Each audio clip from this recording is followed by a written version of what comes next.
Media times news channel देख रहे आप सभी दर्शकों का बहुत बहुत स्वागत है। मैं हूं रमनदीप कौर।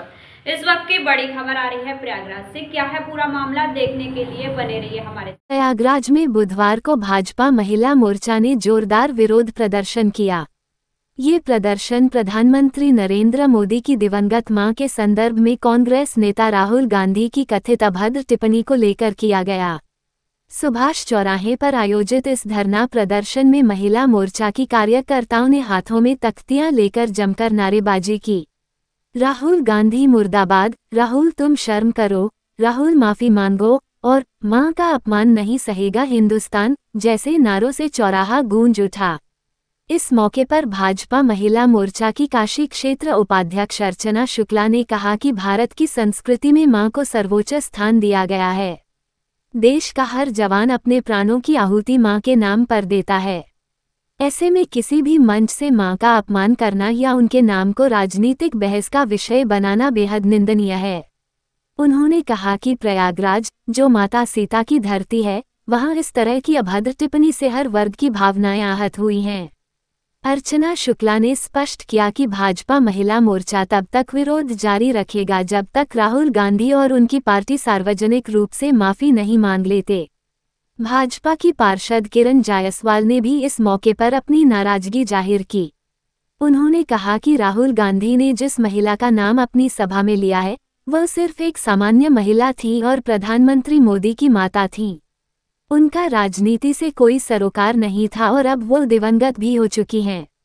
ऐसे में चुनावी सभा में उनके नाम का इस्तेमाल करना न सिर्फ अनैतिक है, बल्कि आम जनता की भावनाओं के साथ खिलवाड़ भी है।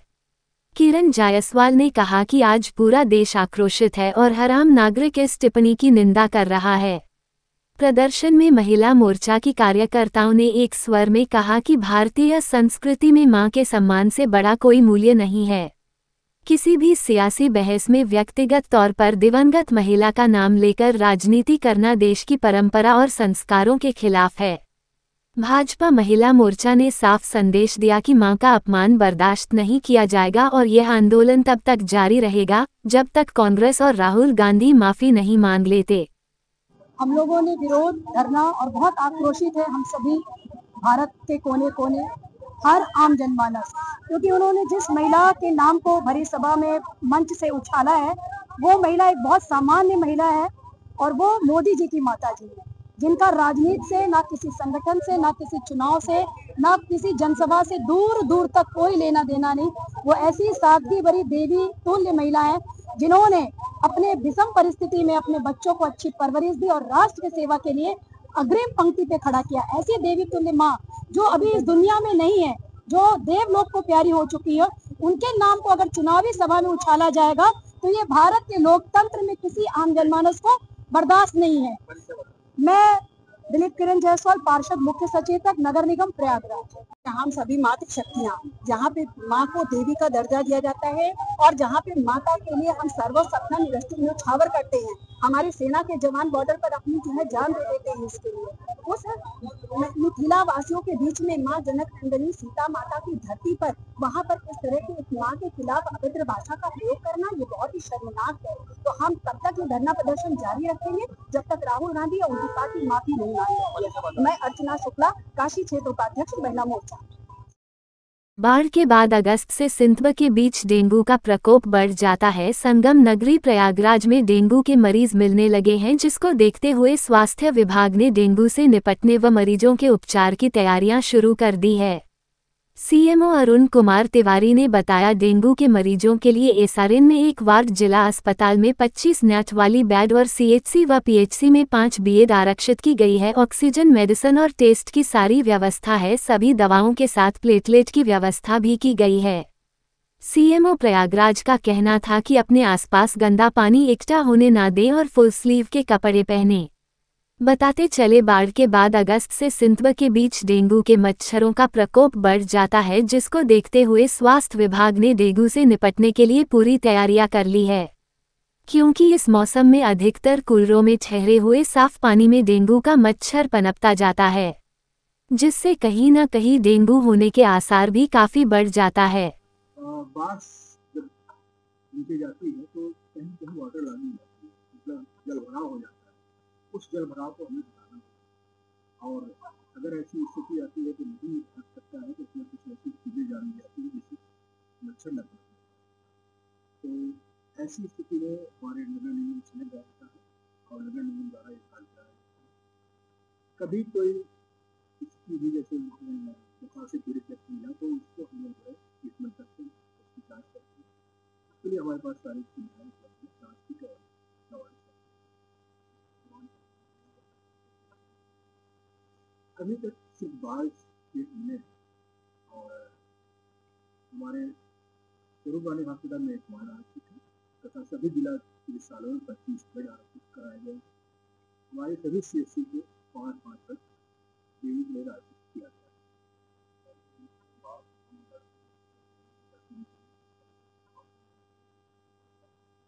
पहली बात तो स्लीप का समय बढ़ना चाहिए जिससे मच्छर ऐसा रहता है कि मच्छर जो है साफ पानी में पनपता है और दिन में काटता है, तो इसलिए ये सावधानी बहुत जरूरी है। और कहीं भी अगर जल भराव हो उसको हटाने की कोशिश करनी चाहिए और कूलर या इस तरह की चीज़ें हैं जिसमें मच्छर पनप सकते हैं उसको बिल्कुल प्रयागराज, उन्होंने स्कूल की बुनियादी ढांचे से जुड़ी समस्याओं के बारे में जानने के बाद ये कदम उठाया। सुरक्षित पेयजल की सुविधा की कमी, बार बार बिजली कटना, स्कूल की प्रयोगशाला का न होना जैसी चुनौतियों के बावजूद शिक्षक और छात्र अद्भुत धैर्य के साथ अपनी सीखने की यात्रा जारी रखे हुए थे। उनकी इस भावना से प्रभावित होकर अलख सर ने तुरंत अपनी टीम को स्कूल की जरूरतों को पूरा करने के निर्देश दिए, जिनमें वाटर कूलर लगवाना, कक्षाओं में पंखे लगाना, बैकअप पावर के लिए इन्वर्टर की व्यवस्था करना, एक विज्ञान प्रयोगशाला बनवाना और अन्य सुविधाएं शामिल थीं। बुनियादी ढांचे से परे, उन्होंने PW के नवीनतम शैक्षणिक नवाचार पाई बॉक्स को भी प्रस्तुत किया, जो ऑफलाइन और ऑनलाइन दोनों तरह का इमर्सिव लर्निंग अनुभव देने का एक समाधान है। PW की टीम द्वारा विकसित ये पाई बॉक्स किसी भी टेलीविजन या स्क्रीन को एक smart, offline, interactive learning hub में बदल देता है। इसे कम संसाधनों वाले वातावरण में उच्च गुणवत्ता वाली व्यक्तिगत शिक्षा पहुंचाने के लिए बनाया गया है, जो विशेष रूप से सरकारी स्कूलों के लिए उपयोगी है। ये पाई बॉक्स जिसमें PW के कक्षा व्याख्यानों की शैक्षणिक सामग्री पहले से उपलब्ध है, न केवल छात्रों को उनके नियमित पाठ्यक्रम में मदद करेगा बल्कि उन्हें JEE, नीट आदि जैसे कई प्रतियोगी परीक्षाओं की तैयारी में भी सहायता करेगा। उन्होंने ये भी कहा कि छात्र चाहें तो इंटरनेट से जुड़कर किसी अन्य शैक्षणिक प्लेटफॉर्म या ऐप से भी सीख सकते हैं। दौरे के दौरान अलख सर ने छात्रों से सीधे संवाद किया और उनके सपनों व आकांक्षाओं के बारे में पूछा। उन्होंने छात्रों को उनके लक्ष्य पूरा करने के लिए प्रेरित किया, खासकर लड़कियों को उन्होंने अपनी शिक्षा को प्राथमिकता देने और अपनी क्षमता पर विश्वास रखने के लिए प्रोत्साहित किया। ऐसे तो मदद तो बहुत तरह से कर सकते हैं, जैसे वाटर कूलर लगवा दिया, ऐसा कर दिया, स्कूल में बनवा दिया, भाई कोई चीज अच्छी नहीं बनी है तो जैसे इनका कुछ जगह पे लाइट नहीं है, कहीं पे कुछ बाथरूम टूटा हुआ बनवा दिया। पर ये सबसे ज्यादा हमें लगता है जो काम सबसे बड़ा है वो ये वाला है। यहाँ पे जो हम एक AI बॉक्स लेके आए हैं अपना, यहाँ पे जो हम AI बॉक्स ये लेके आए हैं, ये हम लोग ने बनाया है। अब ये क्या है, किसी भी आप टीवी में लगा दो, जैसे ये टीवी है, किसी भी स्क्रीन पे लगा दो, प्रोजेक्टर पे लगा दो, सस्ते स्क्रीन पे इसको यहाँ पे लगा दो। इससे यह क्या हो सकता है, जो बच्चे हैं जो कंपटीशन एग्जाम की तैयारी करना चाहते हैं सरकारी स्कूल के भी, उनको वो कंटेंट यहाँ पे टीवी के ऊपर मिल सकता है। तो इसके अंदर हमने IIT का, नीट का, लॉ का, इनके बोर्ड का सारा कंटेंट बना के, हिंदी माध्यम का बना के इसके अंदर डाला हुआ है। इसके अंदर अब इसको मैं किसी भी टीवी से लगाऊंगा तो उस टीवी के अंदर वो कंटेंट चलने लगेगा, वीडियो चलने लगेगा, क्विज खेल सकते हैं बच्चे, पढ़ाई कर सकते हैं, नोट्स ले सकते हैं, टीचर आके इस कंटेंट को यूज करके, ये वीडियो यूज करके पढ़ा सकता है बच्चों को और बच्चे कॉम्पिटिटिव एग्जाम की तैयारी कर सकते हैं। तो ये AI बॉक्स है जो हम सोच रहे हैं हर स्कूल में जाएं, गाँव में जाएं, शहरों में जाएं और वहां पे लगाएं। यहाँ पे अभी 3 हम लोग ने क्लासरूम में लगाया है, क्योंकि अभी बच्चे ही ऐसे नहीं है जो इससे पढ़ पाए, क्योंकि जनरली 9-10 से ही बच्चा ऐसी ज्यादा अच्छी पढ़ाई स्टार्ट करता है, कॉम्पिटिटिव एग्जाम की पढ़ाई स्टार्ट करता है, सीरियस होता है, तो उनके लिए कर रहे हैं हम लोग। लाभ पे मुझे लगता है बहुत कुछ निर्भर करेगा स्कूल के टीचरों पे कि वो कितना इस्तेमाल करेंगे इसको। जैसे मैं बच्चों से भी बात कर रहा था, देखिए पढ़ाई कभी भी इतनी इंटरेस्टिंग तो लगेगी नहीं जितना इंटरेस्टिंग इंस्टाग्राम पे स्क्रॉल करना लग रहा है बच्चों को, यूट्यूब पे मजा आ रहा है फालतू चीजें देखने में। तो अब इसमें टीचरों का बहुत बड़ा योगदान होगा। सरकारी स्कूल के जो टीचर हैं वो कितना इसको इम्प्लीमेंट करेंगे, हम तो करेंगे, हमारा एक बंदा यहीं पे अलॉटेड रहेगा जो हमारे इलाहाबाद में काम भी करता है, तो टाइम टू टाइम आके देखेगा, पर बच्चा कितना यूज करेगा ये टीचर पे भी डिपेंड करता है। हमें भी खैर यहाँ पे दिख जाएगा कितना लेक्चर देखा गया है अब तक, कितने लेक्चर नहीं देखे गए, सारा डेटा हमको भी अपने ऑफिस में मिल जाएगा। बस एक बार इसको अगर वाईफाई से इन्होंने कनेक्ट कर दिया महीने में एक बार भी, तो हमें पता चल जाएगा बच्चा कितना पढ़ रहा है कितना नहीं पढ़ रहा है। हमें कुछ नया कंटेंट देना होगा, जैसे हमने देखा यहाँ पे ये चल रहा है, यहाँ से इनसे बात हुई कि सर ऐसा है कि हमको इस चैप्टर के अंदर ये नहीं समझ में आया, ये क्वेश्चन नहीं बन रहे हैं, तो हम वहीं दिल्ली में बैठे बैठे यहाँ पे क्वेश्चन तुरंत अपलोड कर सकते हैं। बस हमें 5 मिनट के लिए वाईफाई कनेक्शन चाहिए होगा।